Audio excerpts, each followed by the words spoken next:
soft ambient hum, a parking lot under a wide Midwestern sky. The light is fading. It was an ordinary Saturday evening. The kind of evening that feels harmless. Warm air, busy shops, people running small errands before heading home for dinner. At 6:15 p.m., an 18-year-old girl walked into a department store in Overland Park, Kansas. Her name was Kelsey. She had just graduated high school. She was days away from starting a new job. Her family expected her home soon. She never made it back. What happened in the next few hours would expose a fatal gap in the system, a gap between privacy and urgency, between policy and a parent's worst nightmare. Because when Kelsey disappeared, her phone was still on. It was transmitting a signal, but no one could use it. And by the time permission came, it was too late. This is the story of a girl who should have had more time. The investigation that almost stalled because of red tape, and the law that now carries her name. Beta. Kelsey Smith was 18 years old, bright, responsible, excited about adulthood in that careful, hopeful way teenagers are when they're just beginning to believe the world is theirs. On June 2nd, 2007, she told her family she was heading out to buy a gift. It was supposed to be quick. Security cameras later showed her walking through the store, calm, focused, completely unaware that someone else was watching. In another part of the parking lot, a man circled slowly in his car. His name was Edwin Hall. He had a history of violent crime, assault, kidnapping, attempts that had failed before, warnings that hadn't stopped him. He wasn't looking for someone specific. He was looking for opportunity. At around 7:10 p.m., Kelsey exited the store and walked toward her car. Surveillance footage captured the moment. A man approached her. There was no dramatic struggle, no screaming visible from a distance, just seconds. Within moments, she was forced into her own vehicle. Her car drove out of the parking lot, and the evening swallowed her whole. Soft, low tone. When Kelsey didn't come home, her family knew something was wrong. She was not reckless. She didn't disappear without calling. Her phone always stayed close. They tried calling. It rang. Then voicemail. Police were notified quickly. Officers located her car still moving through cell phone ping data, but here, where everything slowed. Her phone provider refused to release real-time GPS data without a warrant. Privacy laws required strict procedures, even in a missing persons emergency, even when every minute mattered. Detectives argued, they explained the urgency. They emphasized her age, the circumstances, the surveillance footage. Still, policy stood firm. Paperwork began moving. Time did not. While authorities waited, Edwin Hall drove. Investigators later pieced together what likely happened next through forensic evidence, terrain analysis, and ultimately a confession. He drove Kelsey to a secluded wooded area. She was assaulted, then strangled. Her body was left near a lake. Her phone, still powered on, continued to transmit a signal into the Kansas sky. But no one was allowed to look. Long pause.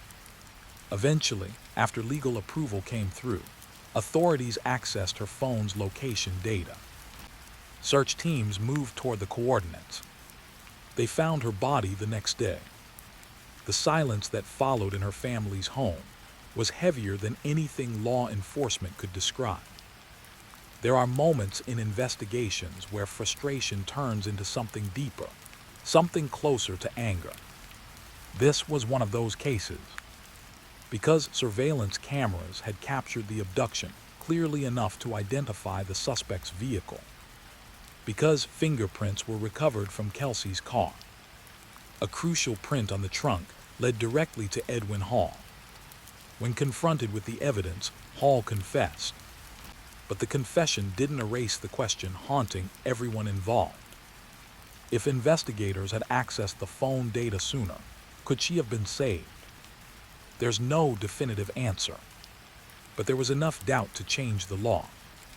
In the weeks after Kelsey's death, her parents refused to let her story become just another tragic headline.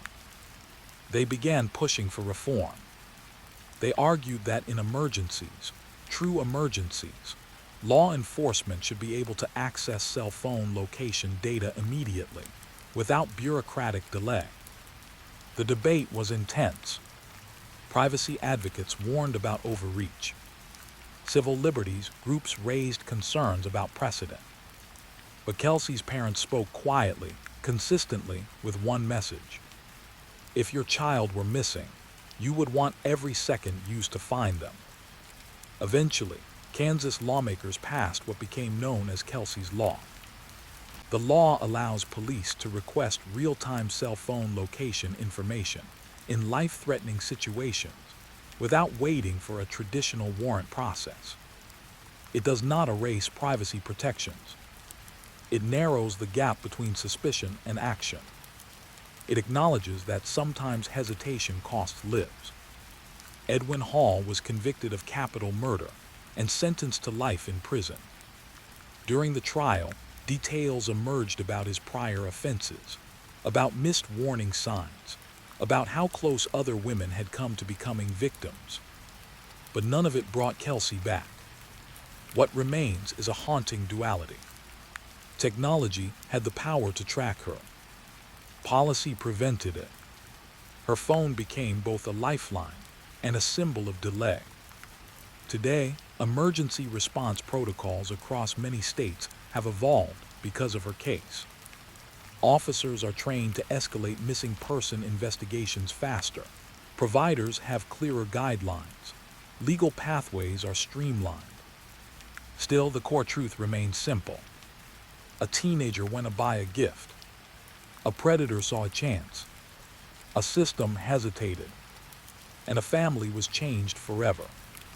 When we talk about true crime, it's easy to focus on the villain, the forensic details, the courtroom drama. But this story isn't just about Edwin Hall. It's about timing.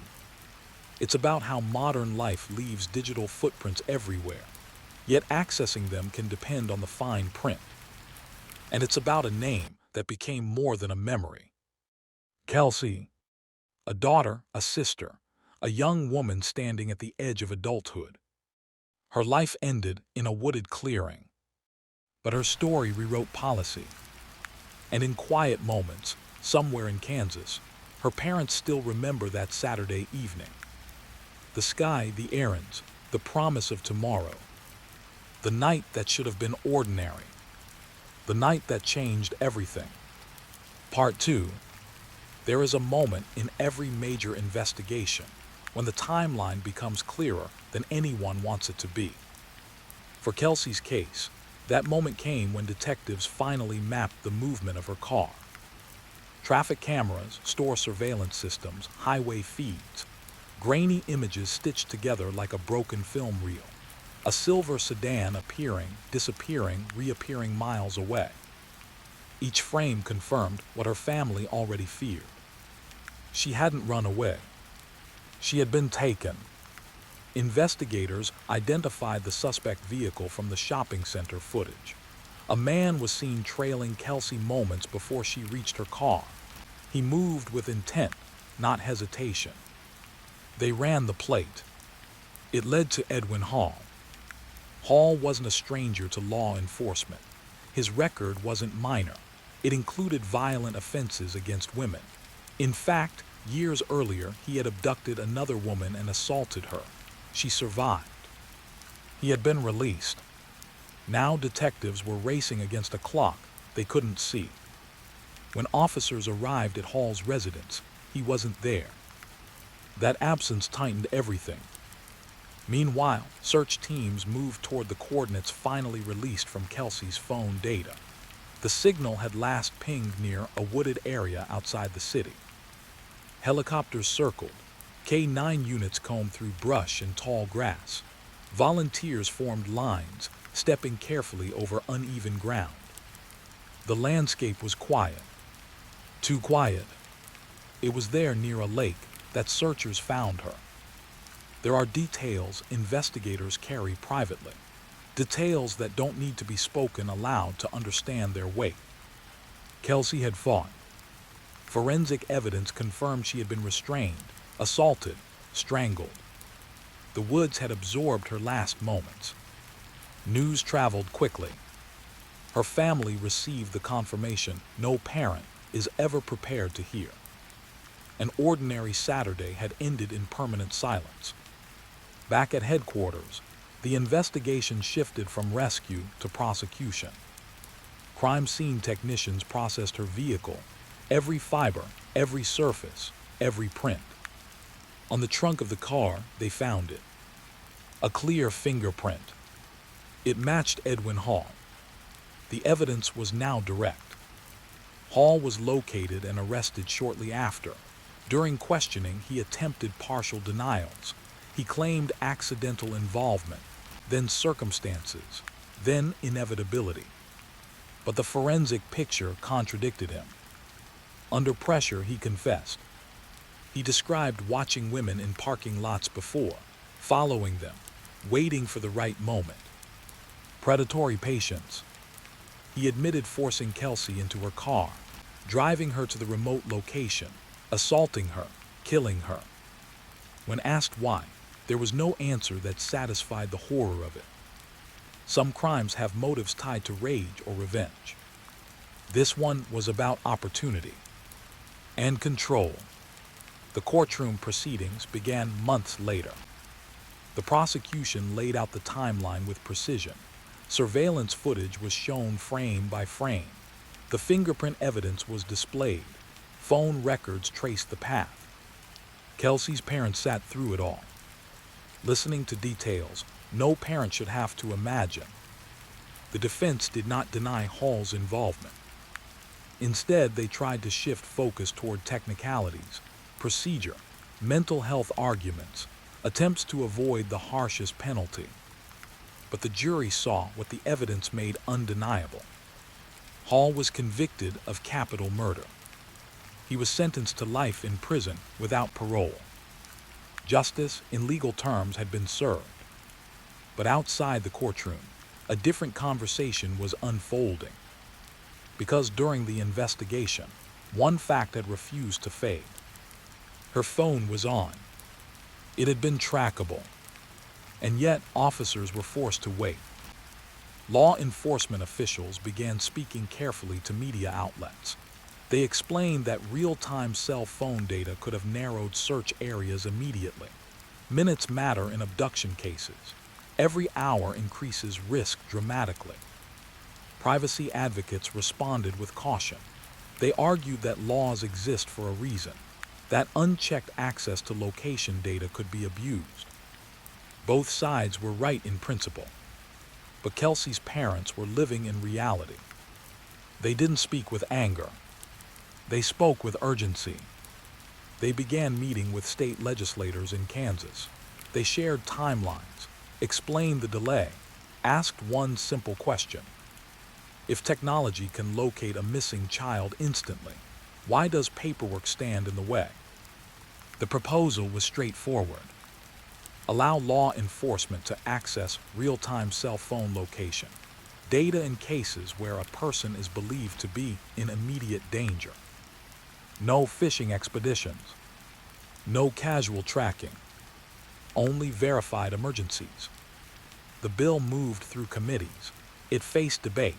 Amendments were proposed to ensure oversight and prevent misuse. Eventually, the measure passed. It became known as Kelsey's Law. Kansas was among the first states to formally codify emergency access to cell phone data in missing persons cases. Other states later adopted similar statutes. Her name became attached not just to tragedy, but to procedural change. And yet change doesn't erase grief. In interviews, her parents described the hardest part not as the trial or the media coverage. It was the quiet afterward. the bedroom left untouched, the graduation photos on the wall, the job she never started. Kelsey had plans, college classes, friends, a future that felt open. Her life became divided into before and after for everyone who knew her. Investigators involved in the case later reflected on the frustration they felt that night. Many had worked abductions before. They knew speed saves lives. But policy at the time created hesitation. Since then, emergency disclosure policies from major mobile carriers have become clearer. Dedicated hotlines exist for law enforcement in crisis cases. Digital warrants can be processed faster. Her case accelerated those reforms. Technology continues to evolve. Phones now carry even more precise location data. GPS accuracy has improved. Emergency pinging systems are streamlined. But behind every protocol is a memory of why it was created. In Kansas, training seminars for new officers still reference the case, not just for its investigative elements, but for the systemic lesson. When a life is at stake, delay can be deadly. There is a tendency in true crime narratives to focus on the villain, psychology, to ask what made someone like Edwin Hall become who he was. But in this story, the larger shadow isn't just a predator. It's timing, a narrow window where intervention might have intersected with survival. We will never know exactly how long Kelsey was alive after her abduction. Forensic estimates suggest a short time frame. But in abduction statistics, survival rates drop sharply after the first few hours. Those hours are everything. Her phone was speaking. The system wasn't listening yet. And that gap became the center of a national conversation. Part 3. Years later, when people hear the name Kelsey, many don't immediately recall the details of the crime. They remember the law. That transformation didn't happen overnight. After the trial concluded, her parents continued advocating beyond Kansas. They met with federal lawmakers. They testified in hearings. They explained over and over how close technology had been to helping. Their message was never accusatory toward individual officers. It was structural. The system had not been built for immediacy. They pushed for clearer emergency exception language in federal telecommunications law. They worked with advocacy groups focused on missing children. They partnered with law enforcement associations. Gradually, protocols shifted nationwide. Telecom companies created 24-hour emergency response teams dedicated to handling imminent threat requests from police. Documentation requirements were streamlined. Verification processes were accelerated. None of it can be traced to a single case alone. But Kelsey's name is frequently cited in discussions about emergency data access reform.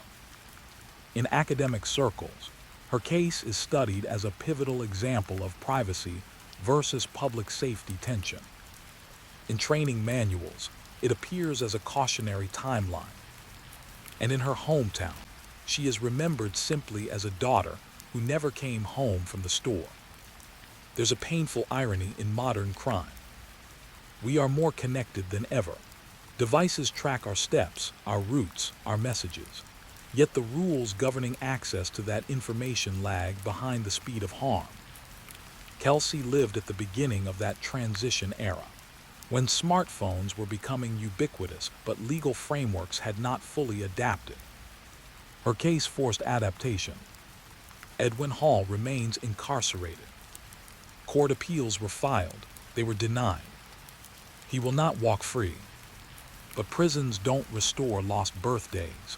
They don't replace future weddings. They don't repair the empty chair at family dinners. The impact of violent crime radiates outward. Friends who still remember the phone call announcing her disappearance. Officers who replay the timeline in their minds. Legislators who voted on a bill knowing it carried a young woman's name. In interviews, Her parents have said something simple but profound. They cannot change what happened to their daughter, but they can try to change what happens next.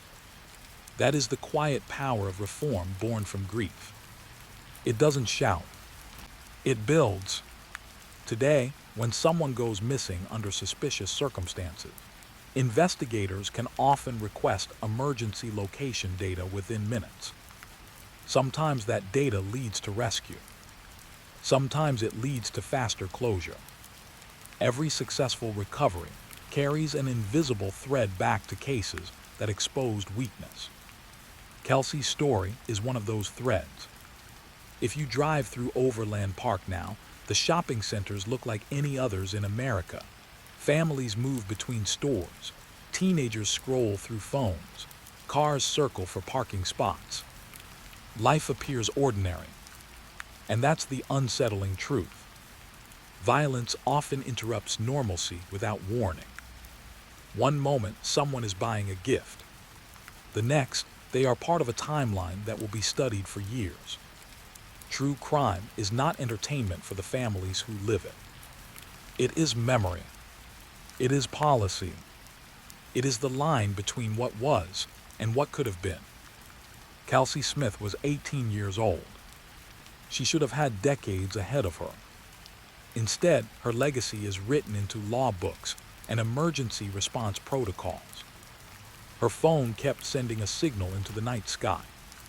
Today, because of her, when another phone sends that same silent signal in crisis, someone is allowed to answer faster.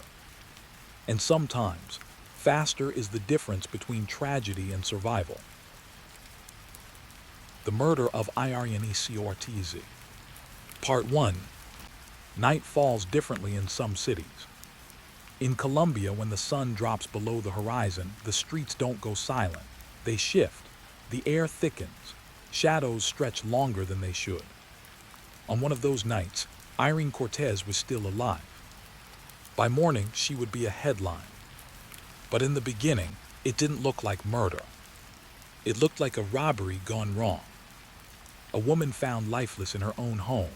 Signs of struggle, disarray, missing valuables. It was the kind of crime that fits neatly into a category. And categories are comforting, because categories suggest predictability. But nothing about this case would stay simple for long. Beat. Irene wasn't reckless. Friends described her as grounded, careful with money, protective of her privacy. She lived a relatively quiet life.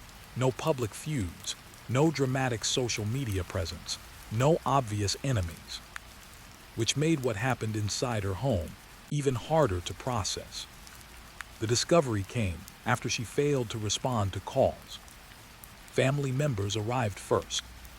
There's a particular silence inside a home after violence. It doesn't feel empty, it feels interrupted. Furniture shifted, objects misplaced, and Irene, gone. Police initially treated it as a burglary. The front door showed signs of forced entry. Some belongings were missing. It seemed straightforward, until it was. Because when detectives began interviewing those closest to her, something felt off. Her partner Farid appeared calm, not composed. Calm, too calm. Grief comes in many forms. Shock can numb people, but seasoned investigators develop instincts over years. And something in Farid's demeanor didn't align with the scene. He described the robbery with unusual certainty. He speculated about motives before being asked. He seemed to narrate events that hadn't yet been confirmed publicly. It wasn't proof, but it was a crack. Meanwhile, forensic teams processed the scene carefully. Fingerprints were lifted, entry points examined. Security cameras from nearby buildings were requested. That's when the timeline began to fracture. Surveillance footage from surrounding streets showed movement during the estimated time of death. Two men, moving quickly, not randomly. They approached the property with purpose. They left shortly after. But what raised more questions was this. There was no visible panic, no frantic escape, just deliberate steps. Police identified the two men from the footage. Brian Dario, Juan Carlos. Neither had any clear personal connection to Irene, but both had histories tied to small-scale criminal activity. They were located and arrested. Under interrogation, their stories shifted. At first, they denied involvement entirely. Then they admitted being near the property. Eventually, evidence placed them inside the house. But something still didn't fit. If this was a spontaneous robbery, why target Irene specifically? Why that night? Why was a significant sum of money reportedly missing? Money that few people even knew existed. And why did Farid's version of events subtly change between interviews? Investigators began digging deeper into Irene's finances. They uncovered something important. Shortly before her death, there had been discussions about money. Large amounts, savings that weren't widely known. But someone close to her knew. Someone who had access to her routines, her schedule, her trust. Suspicion doesn't equal guilt, but patterns matter. And as detectives reconstructed the days leading up to the murder, they found increasing friction in Irene's relationship. Arguments, financial tension, conversations about control. When Brian Dario and Juan Carlos were confronted with surveillance timestamps and phone data, their resistance weakened. They admitted entering the home. They admitted violence occurred. But they claimed they were not acting alone in planning. They suggested someone had tipped them off. Someone who knew exactly when Irene would be home. Someone who knew what could be taken. The investigation pivoted. Phone records were analyzed. Call logs mapped. Connections traced. And there it was. Communication patterns that raised more than coincidence. Farid had been in contact with one of the perpetrators days before the murder. Not casually, repeatedly. When confronted, he minimized it, said it was unrelated. Business, old acquaintances, but the timing was difficult to ignore. Meanwhile, Irene's family began speaking publicly. They expressed gratitude for the arrests, but they voiced concern. They didn't believe the full truth had surfaced. They pointed to Farid's calmness, to inconsistencies, to the missing money that was never fully accounted for. Grief sharpens intuition, and theirs told them something was unfinished. As the case moved toward prosecution, prosecutors built their case against Brian Dario and Juan Carlos based on physical evidence and surveillance footage. The footage was powerful. It showed them entering. It showed them leaving. It anchored the timeline. They were convicted, sentenced. Officially, the direct perpetrators were behind bars. But questions lingered, because sometimes justice addresses the hands that carried out violence, and sometimes it never fully answers who set it in motion. Slow fade. Irene Cortez's story didn't end in the courtroom. It lingered in whispered conversations, in unanswered suspicions, in a family that still wondered whether the full truth had been told. And in Colombia, where shadows fall differently at night, her case became more than a robbery. It became a puzzle with pieces that didn't quite lock into place. The murder of Irene Cortez. Part 2. When the arrests were made, the city exhaled. 2 men in custody, surveillance footage secured, a violent home invasion seemingly solved. But seasoned investigators know something most people don't. The first version of a crime is rarely the final one. Inside an interrogation room, truth does not arrive all at once. It comes in fragments, contradictions, silences. Brian Dario sat rigid in his chair. At first, he denied everything. He said he had been nowhere near Irene's home, said the footage was blurry, that police were mistaken. Then detectives placed still images in front of him, clear frames from surveillance cameras. His posture shifted. He adjusted his story. He admitted being in the area, just passing through. But phone location data told a different story. His device had pinged near Irene's residence not once, but multiple times in the days before her death. That was no coincidence. Across the hall, Juan Carlos was giving a different narrative. He claimed the plan had been spontaneous, a robbery opportunity. He said they believed the house would be empty, but investigators had already mapped Irene's routine. She was predictably home that evening. Someone would have known that. When confronted with call logs showing communication between Brian and Farid in the week leading up to the murder, both men hesitated. Their answers grew shorter, less certain.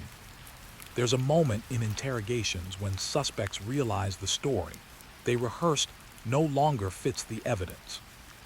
That moment arrived slowly.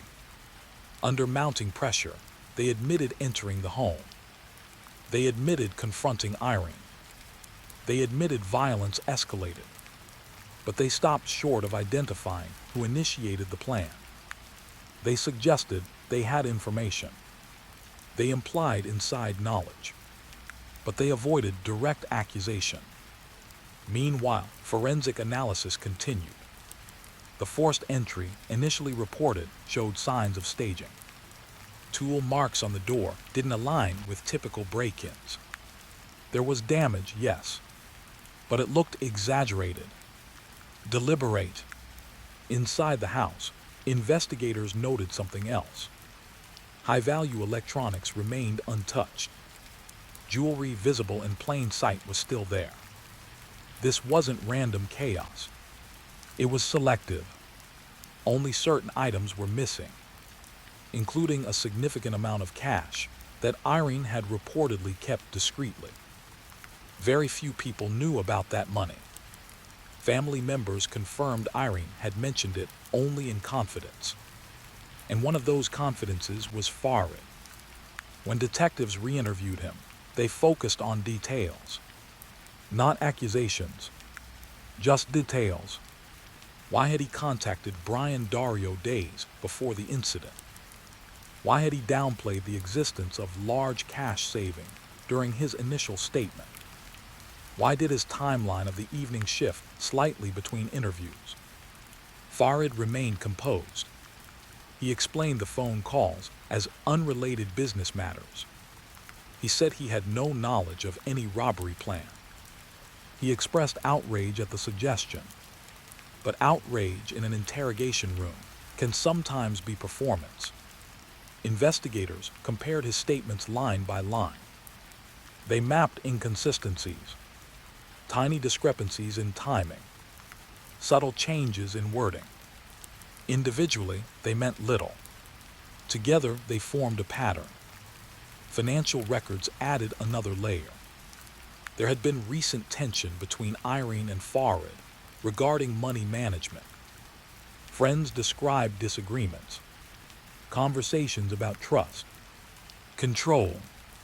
Irene had reportedly considered making changes to financial arrangements. In homicide investigations, motive often hides in domestic details. Not dramatic betrayals, not cinematic rage, but quiet conflict, the kind that builds slowly. Prosecutors faced a difficult decision. They had strong physical evidence against Brian Dario and Juan Carlos. They had surveillance footage placing them at the scene. They had partial admissions. But when it came to proving orchestration, the case grew thinner. Suspicion is not proof. Phone contact alone does not confirm conspiracy. In court, evidence must be undeniable. The trial against the two direct perpetrators moved forward. The courtroom was tense. Surveillance footage was played repeatedly. The grainy images of the two men approaching the home felt heavier each time. Forensic experts testified about blood spatter patterns, about signs of struggle, about the force required. The jury listened in silence. Irene's family sat just feet away from the men accused of ending her life. They watched for remorse. They saw none. The defense attempted to frame the event as an unplanned robbery spiraling out of control. No premeditation. No broader scheme. Just poor decisions and tragic consequences. But the prosecution emphasized preparation. Repeated presence near the home. Communication records. The selective nature of the theft. After deliberation, the jury returned guilty verdicts. Brian Dario and Juan Carlos were sentenced. Officially, the case had been resolved. Two men convicted of murder. But outside the courtroom, resolution felt incomplete. Irene's family continued to voice doubts. They spoke about Farid's demeanor in the days after her death. They described how quickly he shifted into logistical planning, how calm he appeared during interviews. They pointed to the missing cash that was never fully recovered. And they questioned whether the men convicted had acted entirely on their own initiative. Law enforcement publicly stated that evidence did not meet the threshold to charge anyone else. Privately, some investigators acknowledged the discomfort of unanswered questions. Not every case ends with clarity. Sometimes there are shadows that remain just beyond reach. And in this case, those shadows carried a name that had never appeared on the indictment. As media coverage expanded, analysts debated the evidence. Some argued that grief can distort perception, that families often search for deeper explanation to make sense of unbearable loss. Others pointed to the call records and timing as too coincidental to ignore. In Colombia, public trust in the justice system can be fragile. High-profile cases amplify scrutiny. Was this a robbery, or something more calculated? The answer officially remained the former. But for Irene's loved ones, certainty never arrived. And certainty is often what grief demands most. Because without it, the mind keeps returning to the same question. Who truly wanted her gone? Slow fade. Even with conviction secured, the emotional trial for Irene's family continued.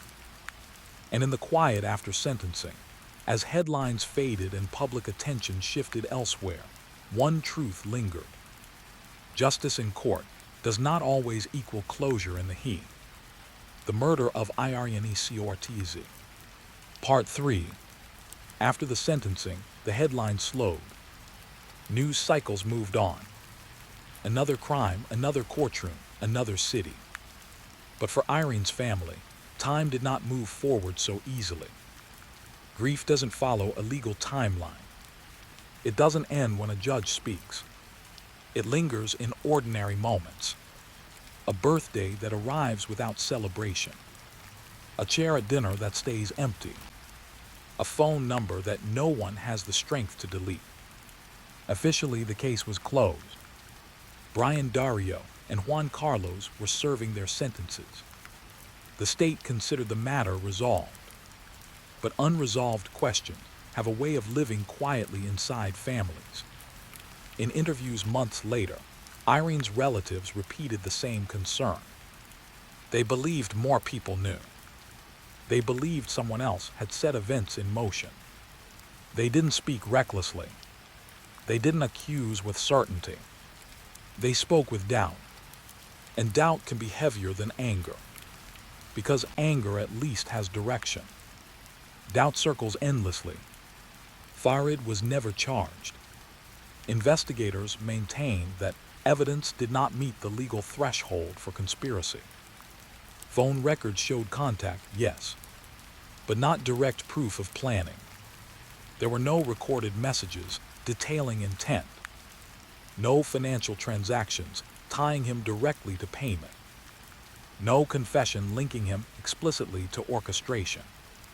In court, suspicion without evidence cannot stand.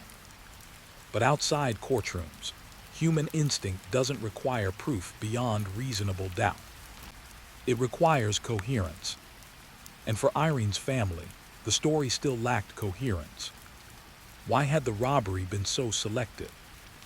Why had certain valuables been ignored? Why had the missing cash never been fully traced? Why did communication occur between Farid and one of the perpetrators shortly before the crime? Investigators answered each question individually. None on their own proved conspiracy, but together they created unease. Media commentators began revisiting the case. Panel discussion debated whether emotional perception can cloud objectivity. Some analysts argued that traumatic loss often leads families to search for deeper betrayal. Others pointed out that staged burglaries are not uncommon in financially motivated domestic crimes. The public remained divided. In Colombia, trust in institutions can shift quickly. High-profile cases amplify every doubt, and social media amplified everything further. Speculation spread faster than facts, but speculation does not reopen cases. Only evidence does. Years passed. Appeals from the convicted perpetrators were filed and denied. Their sentences remained intact. Farid moved on publicly, though not without scrutiny. His name remained attached to the case in conversations, even without formal charges. For Irene's family, healing became less about legal outcomes and more about memory preservation. They organized private memorials. They spoke about her kindness, her routines, her laugh. True crime narratives often reduce victims to timelines, dates, forensic details, court transcripts. But Irene was more than a case file. She had habits, preferences, dreams that extended beyond the walls of her home. And that is the quiet tragedy in stories like this. Violence freezes a person at the moment of death in public memory. Everything before it fades. Her family refused to let that happen. They shared stories about her childhood, her resilience, her plans for the future, because remembrance became resistance against being defined only by the way she died. There's another truth in cases like this. Justice systems operate on evidence. Families operate on emotion. And the space between those two worlds can feel impossible to bridge. Law enforcement officials, speaking retrospectively, acknowledge that not every suspicion can become a charge. The burden of proof exists to prevent wrongful prosecution. But that burden can leave emotional gaps when questions remain unanswered. Some cases close neatly. Others close legally. Irene's fell into the second category. Convictions secured. Files archived. But whispers persisted. And perhaps that is the lasting imprint of this case. Not only the violence itself, but the uncertainty that followed. In dark documentaries, we often look for a final revelation, a hidden recording, a dramatic confession, a last-minute twist that clarifies everything. Real life rarely offers that. Sometimes the truth is fragmented. Sometimes parts of it remain inaccessible. And sometimes, what remains is a family learning to live with ambiguity. In quiet moments, when night falls over the city where Irene once lived, her absence is still felt most by those who loved her. The streets move. Life continues. But inside certain homes, time divided itself into before and after. Before the unanswered calls. Before the police tape. Before the courtroom. And after. If this story leaves discomfort behind, it should. Because unresolved questions are uncomfortable. They force us to confront the limits of certainty. They remind us that justice is a legal conclusion, not always an emotional one. Irene Cortez's life ended violently. 2 men were held accountable. But for some, the narrative still feels incomplete. And perhaps the deepest tragedy isn't just the act of violence. It's the echo of doubt that remains long after the verdict. In the end, her story is not just about a robbery, not just about suspicion, not just about conviction. It is about a woman whose life mattered, a family who still searches for clarity, and a reminder that in the shadows of solved cases, there can still be questions that never fully disappear. The Disappearance and Murder of Sarai Sierra. Part 1. Some cities are beautiful in a way that feels timeless. Istanbul is one of them. Ancient walls, narrow streets, the call to prayer echoing across rooftops, a place where history and modern life overlap in quiet tension. For Sarai Sierra, it was supposed to be a dream trip. She was 33 years old, an American photographer, a mother of 2 young children. She traveled alone to Turkey in January 2013, hoping to capture the city through her lens. She posted photographs online, texted her family, shared moments from bustling markets and waterfront views. She was scheduled to fly home on January 22nd. She never boarded that flight. At first, nothing seemed alarming. Travel delays happen, phones die, international roaming can fail. But when her husband in New York stopped hearing from her completely, concern hardened into fear. Her last known activity was simple. She left the apartment she had rented in Istanbul. She took her camera, and then she vanished. When a tourist disappears in a foreign country, the investigation becomes complicated immediately. Language barriers, jurisdictional issues, media pressure from multiple nations. Turkish authorities began searching. They reviewed CCTV footage across neighborhoods. They tracked her last confirmed movements. She had been exploring alone, photographing urban landscapes. Friends later said she was independent, adventurous, not reckless but curious. Curiosity can open doors. It can also expose vulnerability. Days passed without contact. Her family flew to Turkey. Press conferences were held. American and Turkish officials coordinated. Every hour without a trace deepened the uncertainty. Was she lost, injured, kidnapped, or hiding for reasons no one understood? Then on February 2nd, 11 days after she disappeared, her body was found near the ancient city walls of Istanbul. In a secluded area, there were signs of violence. The discovery ended the search and began the murder investigation. Slow fade. The terrain where she was found was isolated, but not impossible to access. Investigators documented the scene carefully. Her belongings were partially missing. Her camera was gone. The medical examiner confirmed she had suffered blunt force trauma. This was not an accident. It was homicide. The news traveled across continents.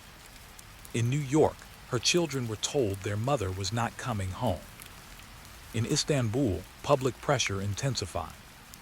An American tourist murdered near a historic landmark. International attention sharpened the stakes. Turkish police began reconstructing her final days. They analyzed phone records, email communications, online activity. They discovered she had been in contact with several people she met online during her trip. Among them was a local man named Taylan Saleh. He had communicated with her shortly before she disappeared. Messages suggested plans to meet. At first, authorities treated him as a witness. He claimed limited interaction, casual guidance about locations, nothing more. But digital footprints rarely lie completely. Phone records placed him in proximity to the area where her body was discovered. DNA evidence would later deepen suspicion. Meanwhile, investigators combed through surveillance footage across districts she visited.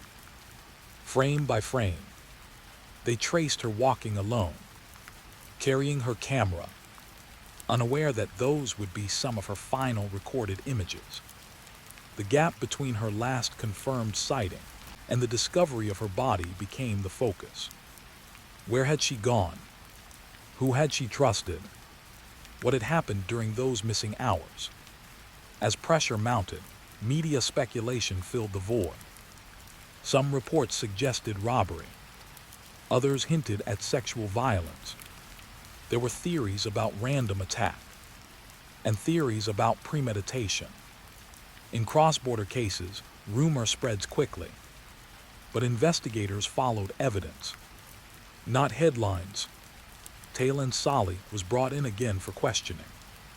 This time, forensic analysis had progressed. DNA samples recovered from Sarai's belongings were tested. Phone location data was cross-referenced. Timelines narrowed. The coincidences began stacking. His statements shifted slightly between interviews. Minor inconsistencies, small corrections, enough to raise alarms. Still, suspicion is not conviction. Authorities needed something stronger. As forensic results returned, they found a match. DNA linking him directly to Sarai. The investigation pivoted decisively. He was arrested. Public reaction was immediate. Relief for some, shock for others. But arrest does not equal clarity. Questions remained about motive, about whether anyone else was involved, about how a photography walk turned fatal. Slow pause. Sarai had traveled to Istanbul chasing beauty. Historic architecture, golden light against stone walls. The irony was unbearable. The same ancient walls that inspired photographs became the place where her life ended. In the days following the arrest, prosecutors began building their case. Digital evidence, forensic reports, communication logs. They would need to prove not just presence, but intent. And as the legal process unfolded, one truth became painfully clear. A solo trip meant for creativity had turned into an international homicide investigation. And a mother's final photographs would forever be tied to the city she never left alive. The disappearance and murder of Sarai Sierra. Part 2. When Taylor Solly was taken into custody, the tone of the investigation shifted. Up until that point, the case had been wide. Multiple possibilities, multiple theories, multiple unknowns. Now it narrowed. Inside the interrogation room, investigators laid out what they had. Phone records placing him in contact with Sarai. Location data placing him near the ancient city walls around the time she disappeared. DNA evidence linking him to her belongings. At first, he denied any wrongdoing. He claimed they met briefly. He described it as harmless. He said she had asked for help finding good photography spots. But timelines do not bend easily. His phone had traveled toward the isolated area where her body was later found. So had hers. Investigators walked him through the sequence minute by minute. He adjusted his story, said they argued, said things escalated unexpectedly, said it was not planned. Partial admissions are common in homicide interrogations. They soften intent while acknowledging involvement. But prosecutors needed more than a story that shifted under pressure. They reconstructed Sarai's final day carefully. She had left her rented apartment with her camera. She had sent messages earlier in the day. Then communication stopped. Security footage captured her walking alone in certain districts. Confident, focused. After that, there were no confirmed public sightings. The area near the ancient walls where her body was discovered was not heavily trafficked. It required intention to go there. It was secluded enough to reduce witnesses. Forensic analysis confirmed blunt force trauma. There were additional signs of violence. Investigators examined whether robbery had been the primary motive. Her camera was missing. Some personal items were gone. But violence exceeded what is typical in opportunistic theft. It felt personal. Whether that personal element came from rejection, confrontation, or predatory impulse became central to the prosecution's theory. Meanwhile, media coverage intensified internationally. American networks reported from Istanbul daily.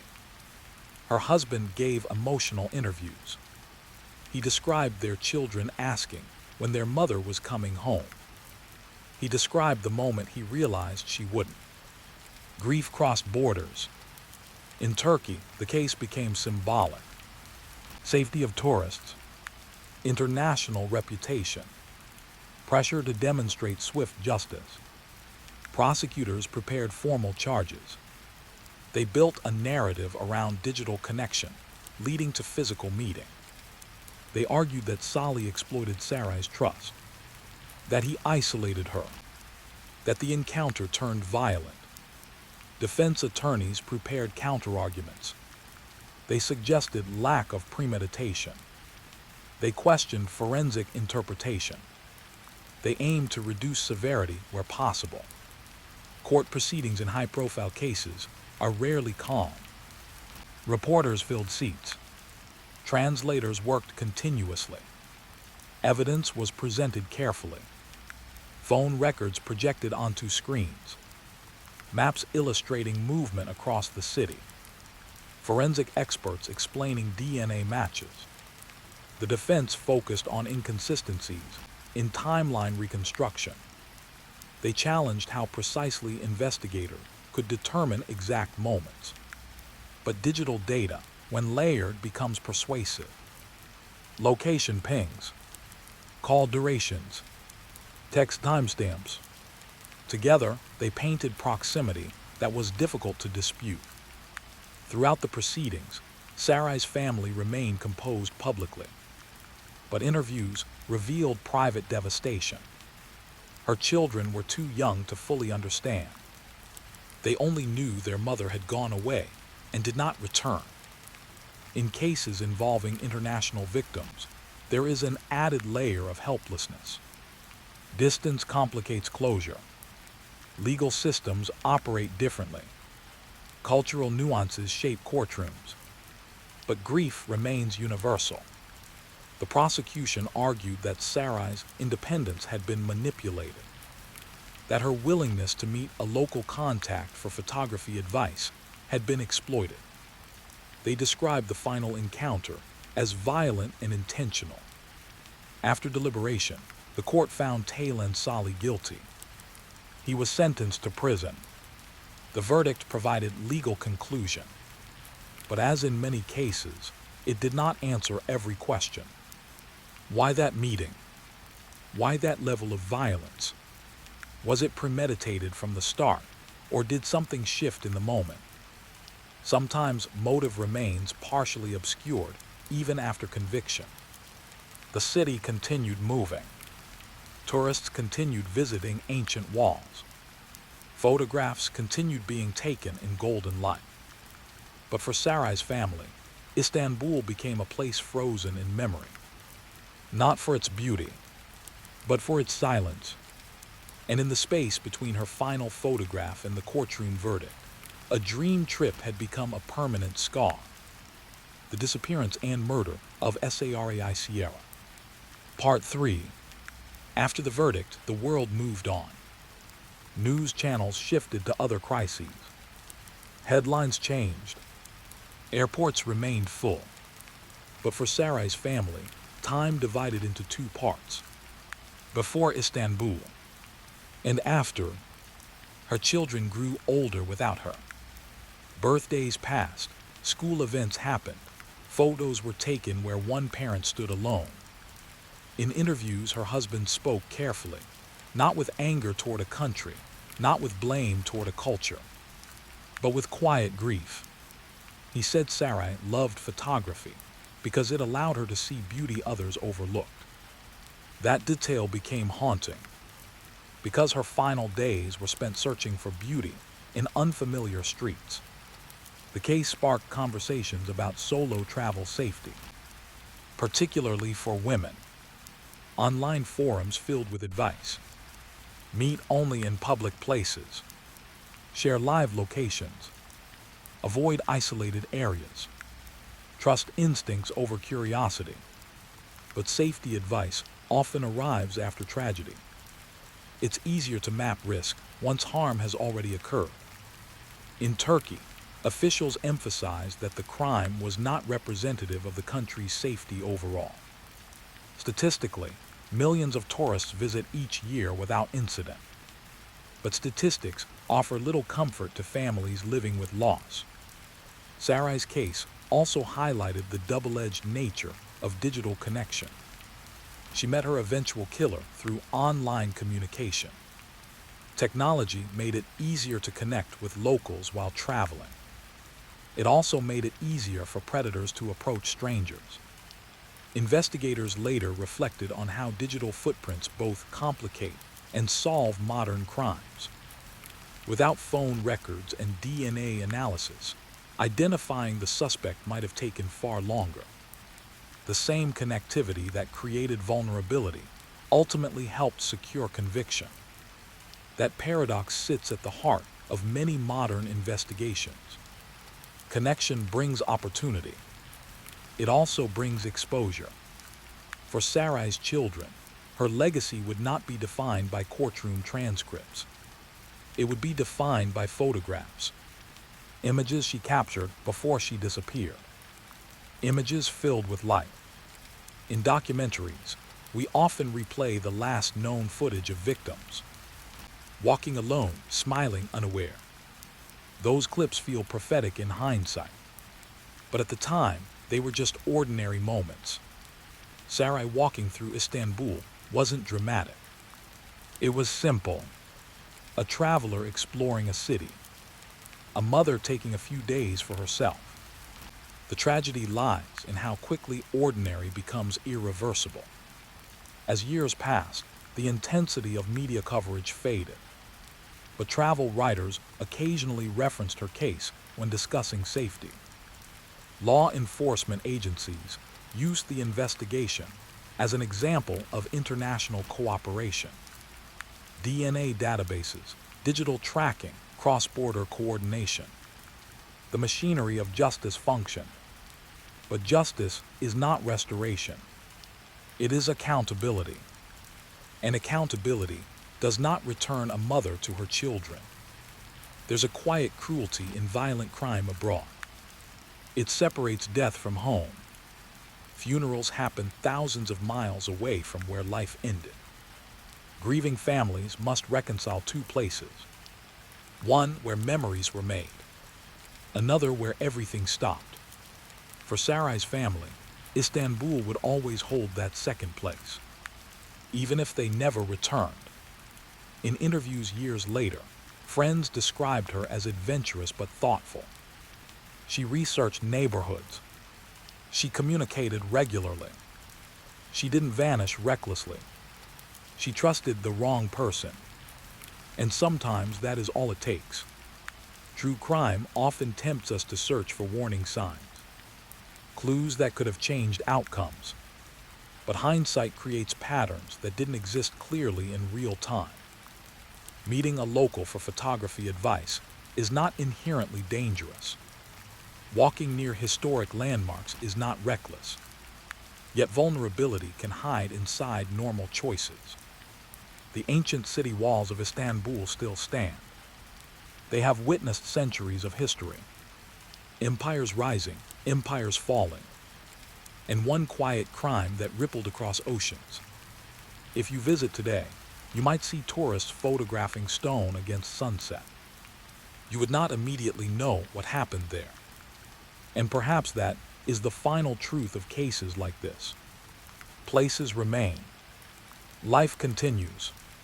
But certain coordinates carry invisible weight. Sarai Sierra left New York to capture images of a beautiful city. Her final chapter unfolded in its shadows. Her story is not only about violence. It is about trust, about curiosity, about how a single meeting can alter countless lives. And in homes far from Istanbul, when her children look at the photographs she took before she left, they see their mother not as a headline, not as a case file, but as an artist, a traveler, a woman who stepped into the world with a camera and never came back. There's something uniquely terrifying about a child going missing. Adults disappear, teenagers run away, stories can become complicated. But when an 8-year-old vanishes, the world feels smaller, more fragile. Jennifer was 8 years old. She still slept with a nightlight, still needed help tying certain knots in her shoelaces, still believed that adults were supposed to keep her safe. On the afternoon she disappeared, nothing seemed unusual. It was an ordinary day. She had been outside, close to home, within a distance that felt safe. That illusion shattered quickly. When Jennifer didn't return as expected, her family searched the immediate area first. Neighbors were called. Friends were contacted. Minutes turned into a tightening panic. Police were notified fast. And within hours, an Amber Alert-style response mobilized. Posters printed. Officers canvassed streets. Volunteers formed search lines. Every parent in the neighborhood felt it. That silent dread. Because childhood routines are predictable, and predators depend on predictability. Investigators pieced together the last known sighting. A man had been seen nearby. Not familiar. Not someone local residents recognized. Witness descriptions were limited. Height, build, a vehicle, nothing definitive. As night fell, search teams expanded outward. Helicopters scanned wooded areas. Dogs followed faint trails. Jennifer's name echoed across streets. No response. For families of missing children, the first night is unbearable. Phones stay charged. Doors stay unlocked. Hope refuses to fade. But fear grows heavier with each passing hour. Then a break came. Jennifer was found alive. But barely. She had been abandoned in a remote area. Injured, traumatized, she was rushed to the hospital. Doctors worked quickly. Physically, she would survive. Emotionally, the damage was immeasurable. Police now faced a race against time. The perpetrator was still free, and he had targeted a child. But Jennifer could not speak. Her injuries prevented her from forming words. Investigators had to communicate differently. They brought paper, pens, simple yes or no cards. And slowly, carefully, she began to respond.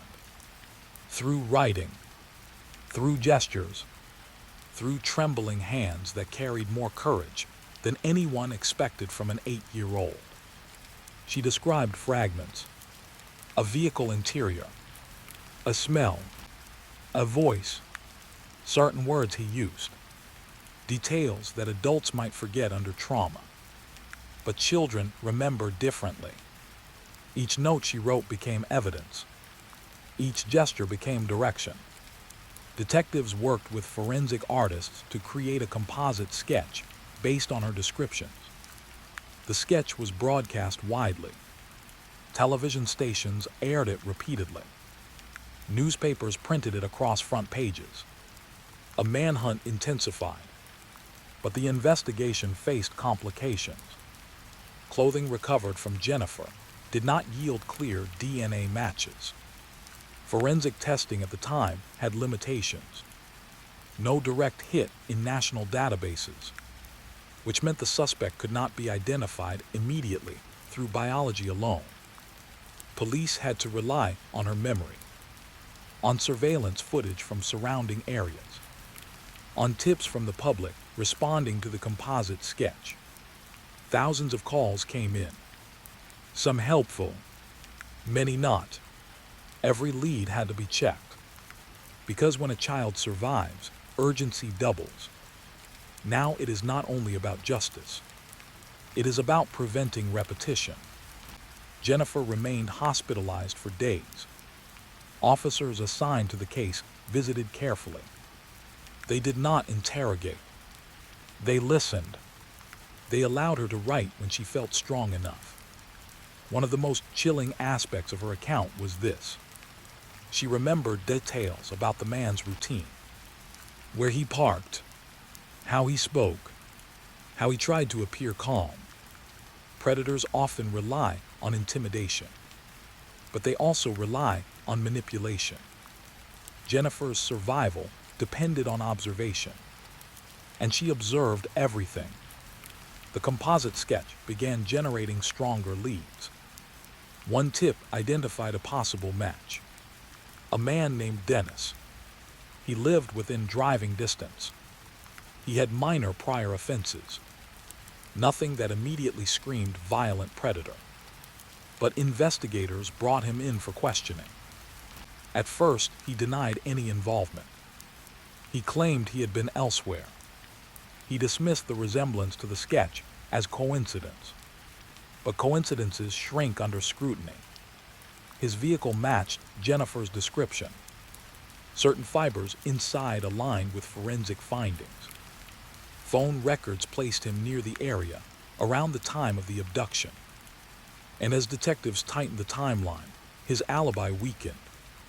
Jennifer, still unable to speak clearly, was shown a lineup procedure designed carefully to avoid suggestion. Through gesture and written confirmation, she identified him. The room went silent, because when an 8-year-old survivor points to her attacker, the weight is different. Dennis was arrested, charged, and the community exhaled cautiously. But this case would not simply be about conviction. It would become something else. A story not just of violence, but of survival, and the resilience of a child who refused to disappear quietly. Jennifer, the abduction, and the girl who fought back. Part 2. When Dennis was arrested, the relief in the community was immediate. But relief is not the same as certainty. Investigators still had to build a case strong enough to withstand court. Because in criminal trials, especially those involving child victims, defense strategies often focus on doubt, memory reliability, identification procedures, forensic gaps. And there were gaps. The clothing Jennifer had worn during the abduction had been recovered. It was tested, analyzed, but no definitive DNA match tied Dennis directly through biological evidence. At the time, forensic science had limitations. Not every crime scene produces clean, usable samples. An absence of DNA does not equal absence of guilt. But defense attorneys know how to use that absence. Inside the interrogation room, Dennis shifted between denial and irritation.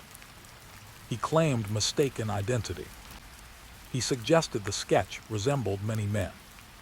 He pointed to the lack of DNA evidence as proof of innocence. Investigators remained steady. They presented vehicle fiber analysis, witness statements placing him near the area, phone location data that contradicted parts of his alibi.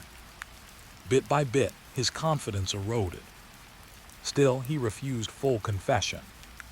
which meant the prosecution would rely heavily on Jennifer's testimony. But Jennifer was 8, and she had endured trauma that most adults would struggle to articulate. Child psychologists were brought in. Special interview protocols were followed. Questions were structured carefully to avoid leading language. Every word she offered mattered.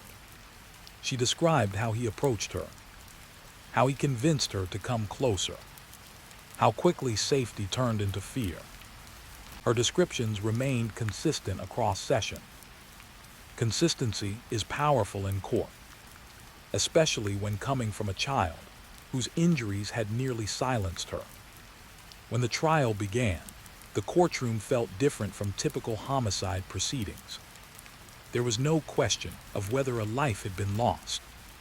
Jennifer was alive, and that made the emotional atmosphere both hopeful and tense. The prosecution outlined the sequence clearly. Abduction near her home, transportation in a vehicle matching Dennis, abandonment in a remote area, survival against odds. The defense leaned heavily into forensic uncertainty. They emphasized the missing DNA match. They questioned the reliability of a composite sketch based on trauma. They argued that stress can distort memory. In cases involving child witnesses, juries watch closely. Not just what is said, but how it is said. When Jennifer entered the courtroom to testify, accommodations were made. She did not face Dennis directly. Screens were used. Support personnel sat nearby. Her voice was still soft, sometimes shaky, but her identification remained firm.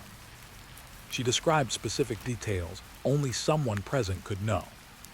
The smell inside the vehicle, a small object hanging from the rearview mirror, a phrase he repeated, details investigators had quietly confirmed through search warrants.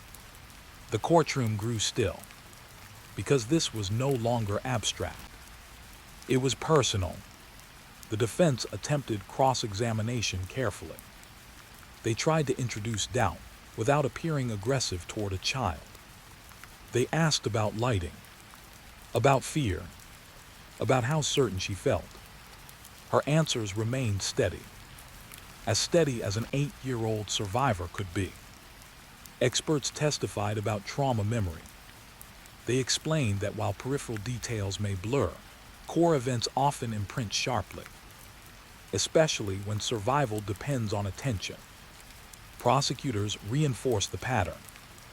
Vehicle match, location data, composite sketch resemblance, Jennifer's unwavering identification. The absence of DNA became less central as the full picture formed, because criminal cases are built on convergence, not a single piece, but multiple pieces aligning.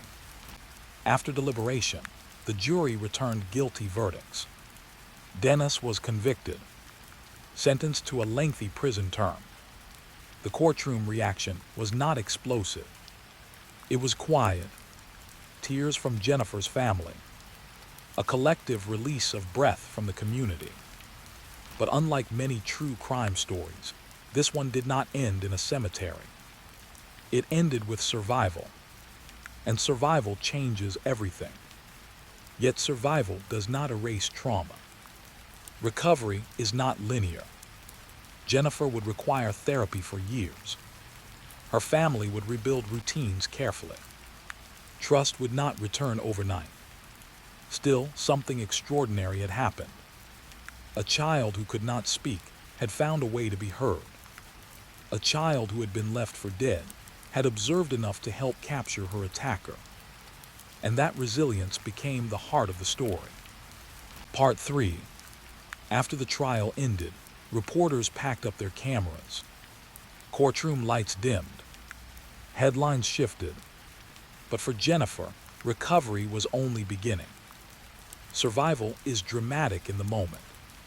Healing is quiet, slow, uneven. At 8 years old, she had already learned something most adults never should. That danger can look ordinary, that harm can arrive in daylight. Therapists worked carefully with her. Trauma in children does not always show itself through words. Sometimes it appears in sleep disturbances, nightmares, sudden fear of separation, silence where laughter used to be. Her family rebuilt routines deliberately. School returns were gradual. Public appearances were limited. They wanted her to grow beyond the story. Not inside it, but communities remember. Neighbors who had searched for her never forgot those first nights. They remembered shouting her name. They remembered the helicopters. They remembered the relief when she was found alive. And they remembered the fear that followed. Because the truth was unsettling. A predator had been living within reach, blending in, driving ordinary roads. Jennifer's case sparked conversations about child safety. Schools increased awareness programs. Parents discussed supervision more openly. Law enforcement reviewed response protocols. Rapid mobilization had played a critical role.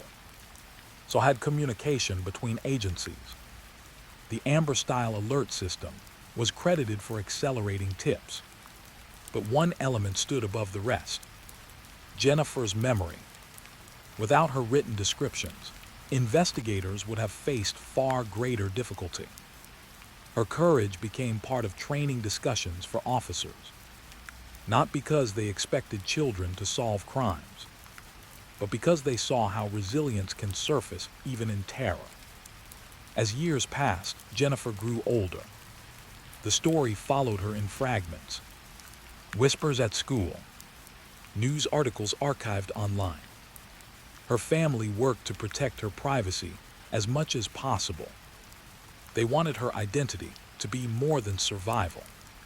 But survival was undeniable. In interviews given cautiously over time, professionals involved in the case reflected on one truth: children are often underestimated. Jennifer had been physically silenced, yet she found another way to communicate. Writing, gestures, eye contact. She refused to disappear quietly, and that refusal changed the outcome. Dennis remained incarcerated. Appeals were filed. They failed. His name faded into criminal databases. But Jennifer's name became something else. A reminder, not of victimhood, but of strength. In dark documentaries, endings are often heavy. Loss dominates the final frame. But this story bends differently. It acknowledges trauma. It recognizes harm. Yet it also leaves space for resilience. There is no version of this story where what happened was acceptable. There is no version where fear is erased completely. But there is a version where an 8-year-old survived, where her observations dismantled denial, where her testimony secured justice. That matters, because in crimes involving children, the narrative often ends with tragedy. Here it did not. The scars remain, invisible but real. Recovery continues quietly beyond public view. But somewhere in a home that once echoed with panic, there is life again. Routine again. Light again. And that may be the most powerful ending of all. Not silence, not headlines, but a child who lived, and a voice that could not be taken away. The Murder of Anna Reed. Part 1. Sometimes the most dangerous person isn't a stranger. It's someone who once said, "I love you." Anna Reed believed she had closed that chapter of her life. Her relationship with her ex-partner had ended, not explosively, not publicly, just a quiet separation built on distance and exhaustion. From the outside, it looked like a normal breakup. From the inside, it was more complicated. Friends later said there had been tension, control masked as concern, jealousy disguised as devotion, arguments that left Anna drained. But when she finally stepped away, she believed the worst was behind her. She was wrong. On the day Anna disappeared, nothing immediately triggered alarm. She had plans, messages had been sent earlier, her routine was steady. Then her phone went quiet. At first, friends assumed she needed space. But space was not unusual for Anna. Silence was. When hours stretched into a full day without contact, concern shifted into urgency. Family members tried calling. No answer. They went to her home. The door was locked. Nothing obviously disturbed. But something felt wrong. Police were contacted. Missing persons reports are delicate in the first 24 hours. Adults have the right to leave voluntarily. Officers must balance urgency with autonomy. But Anna's absence did not match her pattern. Detectives began by speaking with the last known person who had regular contact with her. Her ex-partner. He appeared concerned, worried. He offered information freely. He said they had spoken recently. He said she seemed fine. He volunteered to help search. He posted online messages asking for information. He sent emails to friends describing his heartbreak over her disappearance. On the surface, he appeared cooperative, supportive, grieving, but experienced investigators know that sometimes performance can mimic innocence, and something in his eagerness felt rehearsed. Meanwhile, digital forensic teams began reviewing Anna's communications. Emails, text messages, social media activity. What they found raised questions. After her disappearance, emails had been sent from Anna's account. Short messages, vague explanations about needing time away, assurances that she was safe. But the tone was off. Friends noticed immediately. The phrasing felt unnatural. The rhythm of her writing slightly wrong. One friend described it simply. It didn't sound like her. Digital timestamps were analyzed. IP addresses traced. And the trail led somewhere unexpected.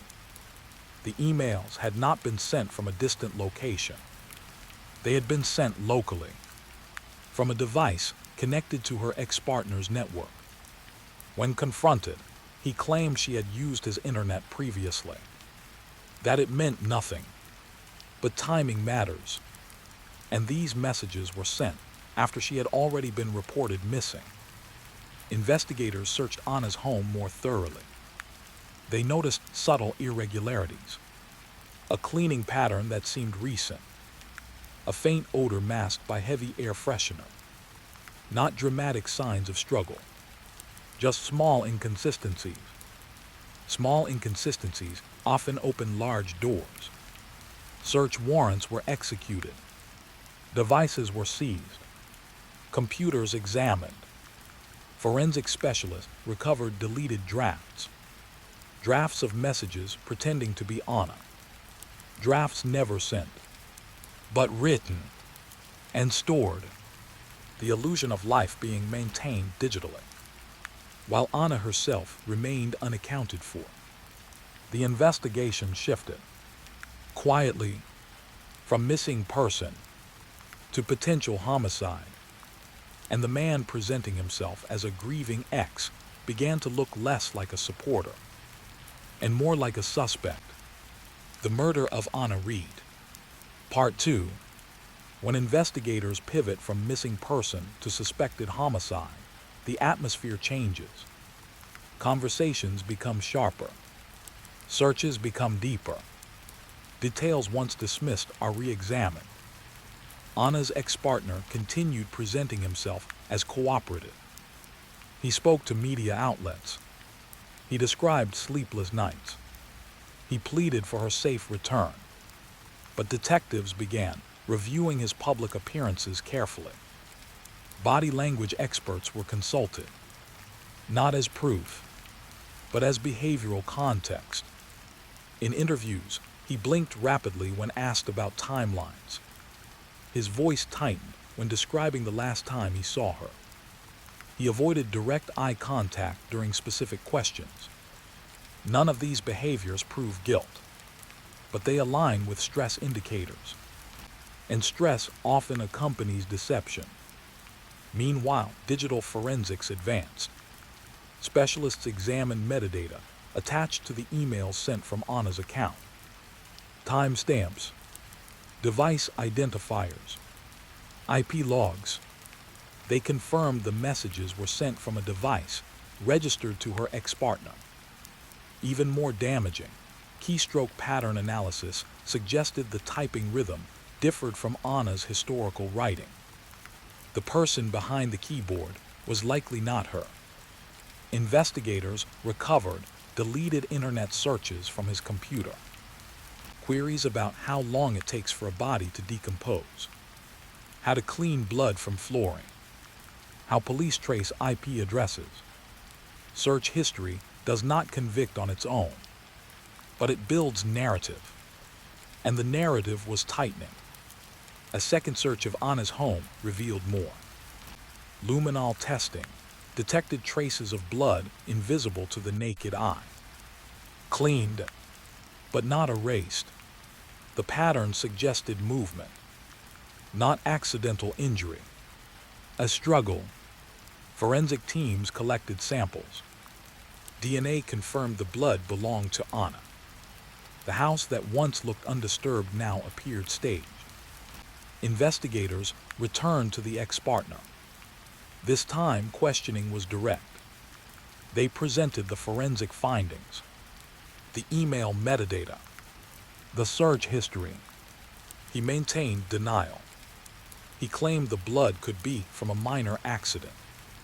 He claimed the searches were curiosity. He insisted Anna had left voluntarily. But inconsistencies multiplied. His timeline of the day she disappeared shifted subtly. Minutes changed. Locations blurred. Witness statements contradicted parts of his alibi. Friends recalled arguments shortly before her disappearance. Conversations about control. About Anna wanting independence. About tension escalating. The prosecution theory began forming clearly. Anna had ended the relationship. Her ex-partner had not accepted it. What followed was not spontaneous. It was escalating obsession. Investigators believed an argument occurred inside her home. It turned violent. She was killed. Her body removed. The digital messages were sent to create illusion, to buy time, to slow suspicion. Search teams expanded into rural areas connected to him. Days passed, then weeks. Eventually, a discovery. In a secluded area, partially concealed, human remains lay.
This is one being all religious and pray. It's fine. And all deserve that she's this. Is he are all sin methods. Opening us. Legitimate I'll take you but it's free for sir. Add through from shore and the Chris call because make speak bill was not fine. Would be real hour. Soon zing on. For can heal. Mention felt less of Belgium. Year late half one little large amounts of weapons. Water to low light. Life for that. For family. For Adrian. Numbers. Living. Home have to go lab press. Crumbs on good at. Rules. Diminish. Avert. The I am reimpacted. Obviously not a murder. Is a control. On persist LA vibes. I have for a capable. Another bird. Even all. Drop your lane. They're living. The nass in the doghouse. The shims of that. She not from the shot. She remember the rainbow interest back. Purple's how blue stories. Multi-race is my mother out. Not your but all love her to do. I'll pay 2 for them.